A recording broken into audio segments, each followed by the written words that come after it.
Bismillahirrahmanirrahim. Assalamualaikum warahmatullahi taala wabarakatuh.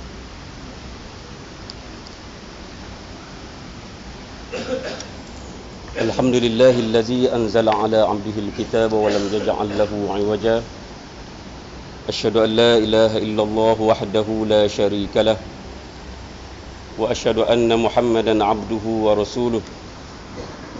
Allahumma salli ala sayyidina Muhammad wa ala alihi wa sahbihi wa tabi'in bi ihsanin ila yaumiddin. Subhanaka la ilma lana illa ma 'allamtana innaka antal alimul hakim. Wa la hawla wa la quwwata illa billahil aliyyil azim. Terima kasih kepada Tuan Imam, Tuan Bilal, para profesor, para pensyarah, muslimin dan muslimat, hadirin dan hadirat yang dirahmati dan dikasihi sekalian. Alhamdulillah, kita berada di penghujung bulan Ramadan Al-Mubarak, di mana kita masuk di fasal yang terakhir, 10 yang terakhir daripada bulan Ramadan, di mana masa-masa yang terakhir ini kita masih lagi boleh lakukan amalan-amalan yang disarankan oleh Rasulullah sallallahu alaihi wasallam. Dalam bahasa Arab, masa itu dipanggil sebagai al-waqtu ataupun al-asr. Yang kita biasa baca wal 'asr innal insana lafi khusr. Selain daripada maksud al-asr iaitu masa, menurut pandangan ulama mutaakhir, al-asr bermaksud yang kita boleh katakan juga sebagai asir. Asir dalam bahasa kita dipanggil perahan, jus limau ke, jus mangga, jus buah-buahan yang lain. Jadi masa yang singkat ini kita perlu perahkan ataupun kerahkan segala tenaga yang ada pada kita ini untuk kita melakukan segala kebajikan yang disarankan oleh Rasulullah sallallahu alaihi wasallam. Allah Subhanahu wa taala menyatakan di dalam Al-Quranul Karim, fastabiqul khairat, maka hendaklah kamu berlumba-lumba untuk melakukan khairat. Khairat di sini bukan sahaja khairat kematian yang kita biasa masuk dalam persatuan penduduk dan sebagainya.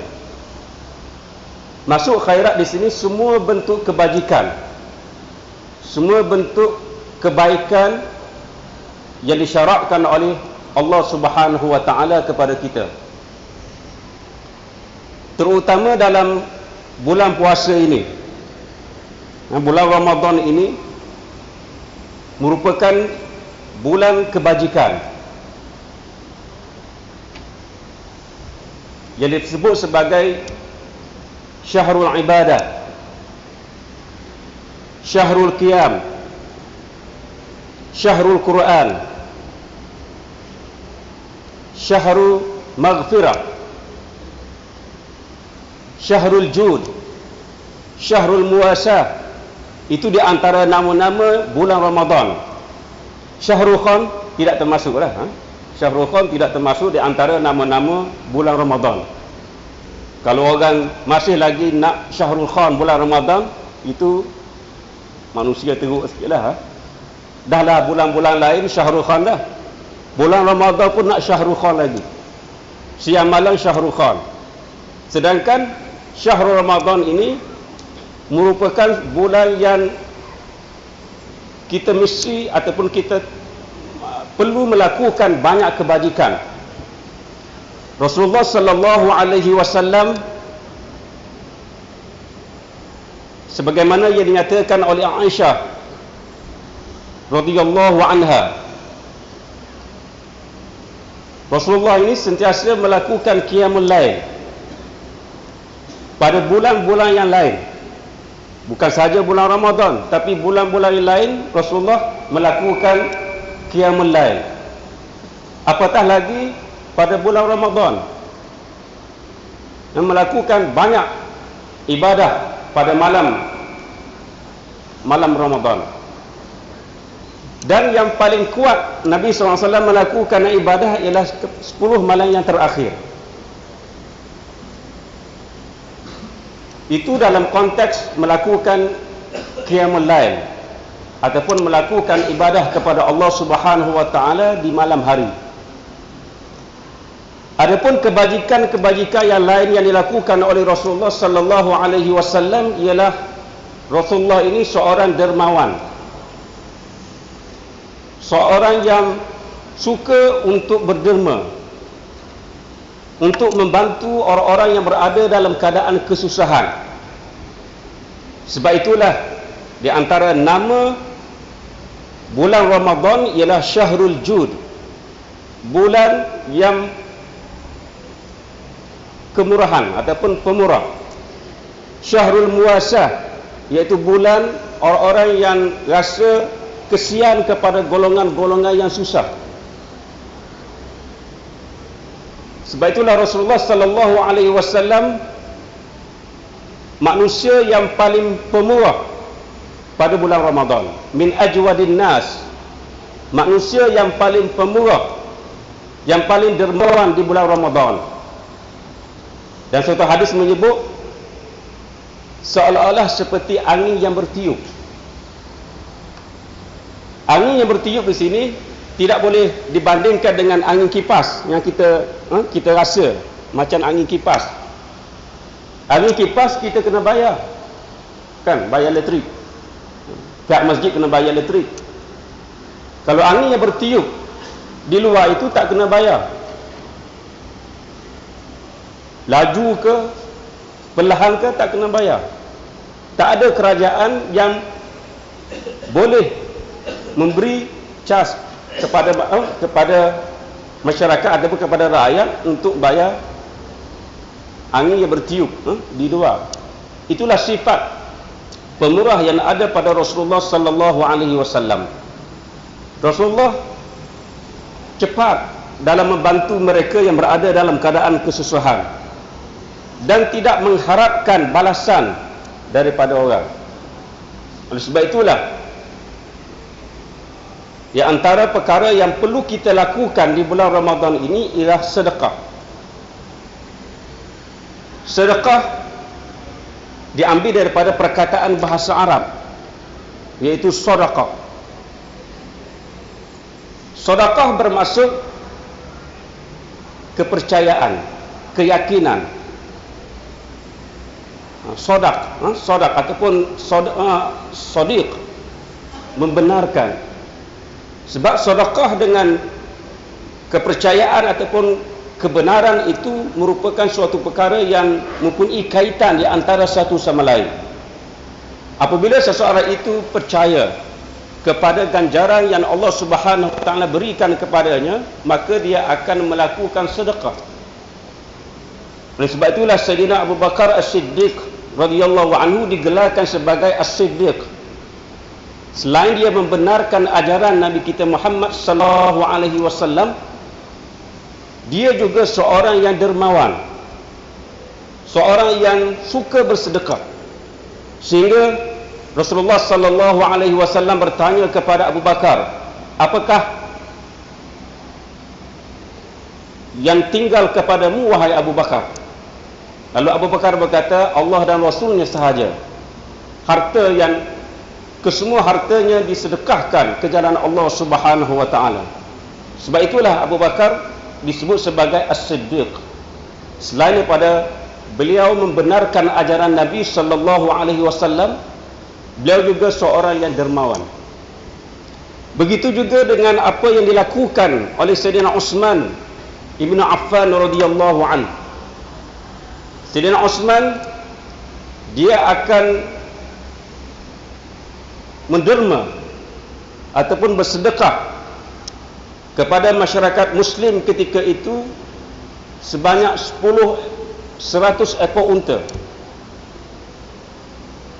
suatu nilaian yang sangat tinggi di sisi Allah Subhanahu wa taala dan di sisi Rasulullah sallallahu alaihi wasallam, di mana Sayyidina Utsman berinfak ataupun derma 100 ekor unta untuk tujuan peperangan Tabuk di zaman Rasulullah sallallahu alaihi wasallam, sehingga Rasulullah menyatakan bahawa memberi rahmat. Rasulullah berdoa supaya memberi rahmat kepada Sayyidina Utsman Ibn Affan radhiyallahu anhu.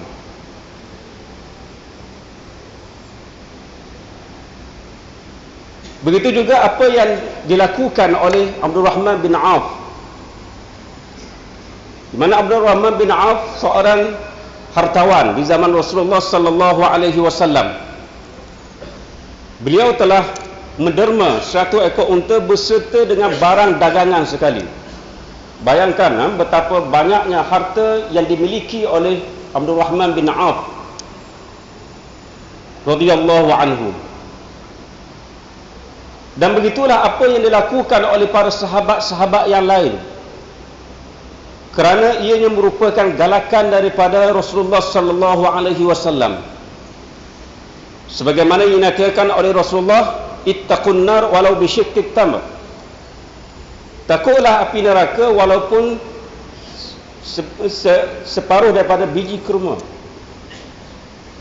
Menggambarkan di sini bahawa kuasa sedekah itu merupakan suatu kuasa yang sangat besar nilainya di sisi Allah Subhanahu wa taala. Kerana banyak terdapat dalam ayat-ayat Al-Quranul Karim dan juga dalam hadis Nabi sallallahu alaihi wasallam yang menjelaskan berkenaan dengan sedekah ini, berkenaan dengan infak fi sabilillah. Sebagai contoh apa yang dinyatakan oleh Allah Subhanahu wa taala di dalam Al-Quranul Karim, masalul ladzina yunfiquna amwalahum fi sabilillah kamathali habbatin anbatat sab'a sanabila fi kulli sumbulatin mi'atu habbah. Al-ayah. Allah Subhanahu wa taala menggambarkan bagi mereka yang berinfak, berderma, bersedekah di jalan Allah Subhanahu wa taala seperti sebiji yang tumbuh padanya 7 tangkai. Bermakna 7 ini bukannya nombor sial, bukan nombor sial. Dulu MH370, sekarang MH17. Ada 7 juga. 7 ni bukan nombor sial. Jangan kita percaya 7 ini nombor sial. Kadang-kadang kita terikut-ikut dengan kepercayaan orang-orang bukan Islam. Nombor 7 ni nombor sial. Sehingga nombor rumah pun tak nak letak nombor 7. Sedangkan dalam Al-Quranul Karim disebut, perkataan yang disebut dengan huruf-huruf ataupun nombor-nombor ini, sab'a sanabil, 7 tangkai, dan setiap 7 tangkai itu ada 100 biji pula. Bermakna setiap apa yang ia derma itu mendapat pahala di sisi Allah Subhanahu wa taala dengan 700 kali ganda di sisi Allah Subhanahu wa taala. Itu di antara galakan-galakan yang terdapat di dalam Al-Quranul Karim. Begitu juga dalam hadis Nabi sallallahu alaihi wasallam. Yang jadi masalahnya, sebab apakah kita ni sayang nak berderma, susah untuk memberi duit kepada orang lain.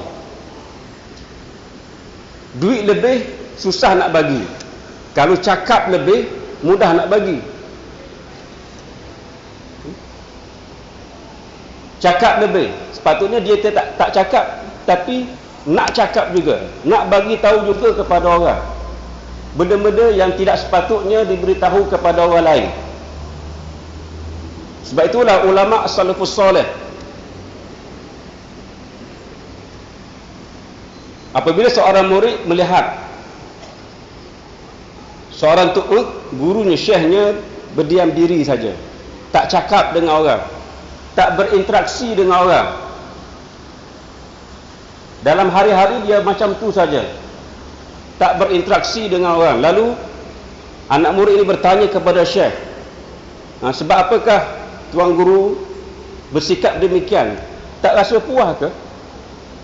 Tak berinteraksi dengan orang, tak berkomunikasi dengan orang, tak bercakap dengan orang. Kalau zaman sekarang ni, duduk seorang pun boleh berkomunikasi. Masing-masing ada handphone. Dalam masjid pun boleh berkomunikasi dengan handphone. Tapi syekh ni dia tidak ada apa-apa. Lalu syekh itu menjawab kepada anak muridnya, sesungguhnya aku berkomunikasi dengan Allah Subhanahu wa taala, berinteraksi dengan Allah Subhanahu wa taala. Kalau Allah nak beritahu kepada aku baca Al-Quranul Karim. Aku membaca Al-Quranul Karim. Mana Al-Quran itu adalah kalamullah. Mana Allah Subhanahu wa taala berinteraksi dengan aku. Kalau aku nak berinteraksi dengan Allah Subhanahu wa taala, aku nak berkomunikasi dengan Allah Subhanahu wa taala, maka aku bersembahyang. Bersembahyang maknanya kita berkomunikasi dengan Allah Subhanahu wa taala. Itu merupakan amalan seorang ulama salafus soleh yang menjaga mulutnya daripada berkata-kata yang tidak berfaedah. Oleh sebab itulah duit yang lebih kita perlu hulurkan kepada orang lain, kepada orang yang memerlukan. Sebab apakah susah untuk kita menderma ataupun bersedekah kepada orang lain? Kerana kita tak nampak, mungkin tak nampak dari segi pahala yang Allah Subhanahu wa taala berikan kepada kita. Sebab pahala ini akan diberi masa kita akhirat nanti. Bayangkan kalau gaji kita ini dibayar semasa kita bersara, apa perasaan kita? Kalau majikan itu menawarkan pekerjaan kepada kita, tetapi gajinya itu dibayar semasa kita nak bersara, ada kau nak kerja dengan majikan tersebut? Mungkin tidak ada. Seorang pun tidak ada pekerja yang bekerja di bawah majikan tersebut. Begitu juga pahala. Allah Subhanahu wa taala dak bagi pahala kepada kita semasa kita mengerjakan kebajikan itu, tetapi Allah Subhanahu wa taala akan memberi ganjaran kita kepada kita semasa kita bertemu dengan Allah Subhanahu wa taala. Banyak kisah-kisah yang diceritakan oleh ulama tentang kebaikan derma ini, kebaikan sedekah ini. Di antaranya ialah apa yang berlaku ke atas Abdullah bin Ibnu Al-Mubarak. Ada seorang mengadu kepada Abdullah Ibnu Al-Mubarak. Mana Abdullah bin Mubarak ini seorang ulama salafus soleh yang hebat, sehingga ada orang bertanya kepada Fudail bin Iyad. Fudail bin Iyad seorang ulama tasawuf yang terkenal, bertanya, siapakah yang lebih baik antara Abdullah ibn Mubarak dengan Muawiyah bin Abi Sufyan? Lalu Fudail bin Iyad menjawab, debu yang ada pada kaki Muawiyah bin Abi Sufyan itu adalah lebih baik daripada batang tubuh Abdullah ibn Al-Mubarak. Untuk menggambarkan kepada kita bahawa perjuangan yang dilakukan oleh para sahabat adalah lebih tinggi nilainya di sisi Allah Subhanahu wa taala berbanding dengan golongan-golongan yang terkemudian di zaman daripada zaman sahabat ridwanullahu alaihim. Walaupun Abdullah ibn Al-Mubarak ini seorang ulama yang hebat, ulama yang diberi keberkatan oleh Allah Subhanahu wa taala, yang diberi rahmat oleh Allah, yang diberi karamah oleh Allah Subhanahu wa taala, tetapi tidak boleh menandingi perjuangan yang dilakukan oleh para sahabat ridwanullahu alaihim ajma'in, di antaranya Muawiyah bin Abi Sufyan. Walaupun kita baca sejarah Muawiyah bin Abi Sufyan ini macam-macam cerita kan, tetapi kita hendak sedar bahawa Muawiyah bin Abi Sufyan ini adalah katib ataupun penulis wahyu Rasulullah sallallahu alaihi wasallam. Pernah seorang mengadu kepada Abdullah ibn Al-Mubarak tentang penyakitnya yang tidak sembuh-sembuh. bermacam-macam obat dia makan, bermacam-macam orang doktor dia pergi jumpa, tak sembuh-sembuh penyakit kulitnya. Lalu Abdullah ibn Mubarak mencadangkan kepada lelaki ini supaya pergi ke suatu tempat yang mempunyai penduduk, di mana penduduk itu tidak mempunyai sumber air. Lalu disuruh Abdullah menyuruh kepada lelaki tersebut untuk menggali perigi. Lalu lelaki tersebut menggali perigi, di mana perigi itu akan dapat dimanfaatkan oleh penduduk di situ. Lama kelamaan maka Allah Subhanahu wa taala memberi kesihatan kepada lelaki tersebut. Kerana sedekah itu merupakan salah satu daripada cara untuk mengubat penyakit. Mungkin kita tidak cuba lagi kaedah ini. Kita hanya cuba kaedah ubat-ubatan.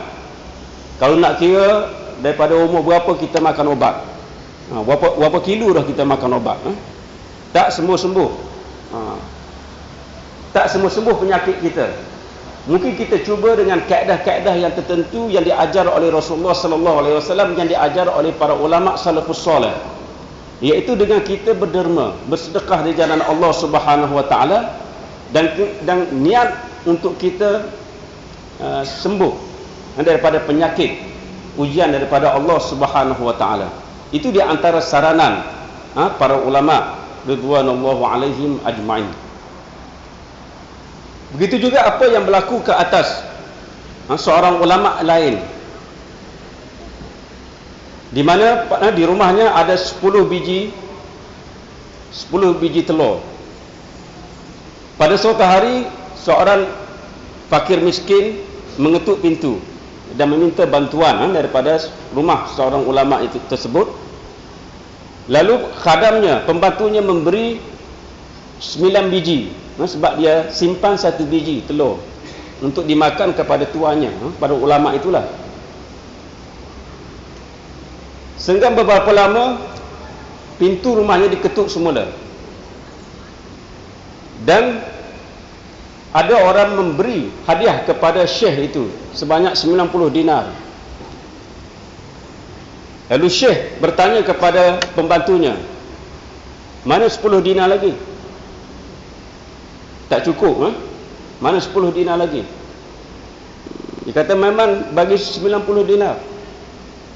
Lalu syekh itu bertanya kepada pembantunya, awak bagi berapa derma ataupun sedekah tadi? Dia kata bagi 9 biji saja telur, sebiji simpan untuk syekh.